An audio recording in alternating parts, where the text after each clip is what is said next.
Hallelujah. എല്ലാ ദൈവമക്കൾക്കും സ്നേഹവന്ദനം. Today's message title 2 രാജാക്കന്മാർ 5:14 വായിക്കുന്നത് നയമാൻ ശുദ്ധനായി തീർന്നു. That's A topic today. പഴയ നിയമകാലത്ത് കുഷ്ഠരോഗികൾ പാളയത്തിന് പുറത്ത് താമസിക്കണം. കുഷ്ഠരോഗം ബാധിച്ച ശരീരഭാഗത്ത് സ്പർശനം ശക്തി ഉണ്ടായിരിക്കുകയില്ല. ഒരു വലിയ സൂചി എടുത്ത് കുഷ്ഠരോഗം ബാധിച്ച സ്ഥാനത്ത് കുത്തിയാൽ ആ രോഗിക്ക് യാതൊരു വേദനയും അനുഭവപ്പെടുത്തില്ല. ഇതുപോലെ സഭാ ശുശ്രൂഷകന്മാരും പാസ്റ്റേഴ്സും ഒക്കെ ഹൃദയസ്പർശകമായി പ്രസംഗിച്ചാലും നിങ്ങൾക്ക് പ്രത്യേകമായ ഒരു അനുഭവം ഉണ്ടാകുന്നില്ലെങ്കിൽ നിങ്ങൾ ദൈവത്തിൻ്റെ ദൃഷ്ടിയിൽ കുഷ്ഠരോഗിയാണ്. കാരണം ദൈവസാന്നിധ്യം അനുഭവിപ്പാൻ കഴിയുന്നില്ലെങ്കിലും നിങ്ങളൊരു കുഷ്ഠരോഗിയാണ്. ദൈവശക്തിക്ക് ദൈവകൃപയ്ക്ക് ആ കുഷ്ഠരോഗത്തെ സൗഖ്യമാക്കാൻ കഴിയും. ഒരു പുതുപുത്തൻ ശരീരം ലഭിക്കാൻ ദൈവത്തിന് തരുവാൻ കഴിയും.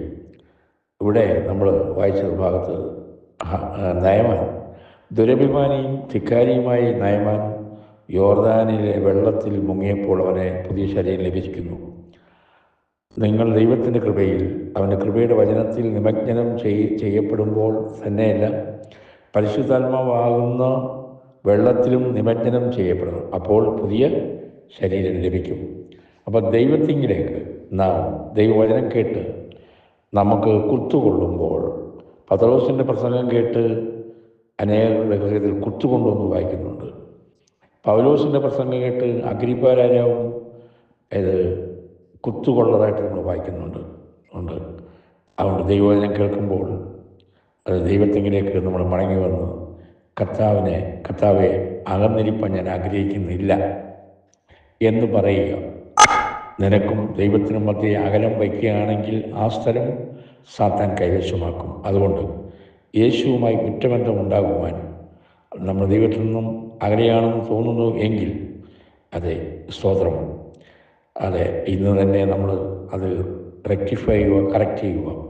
ഈ ലോകം വിട്ടുപോയ ശേഷം ബോധ്യപ്പെട്ടാൽ അത് വളരെ വൈകിപ്പോകും. ദൈവത്തിൻ്റെ പേരിൽ നമ്മൾ എന്ത് ചെയ്താലും അത് പ്രയോജനകരമാകത്തുമില്ല.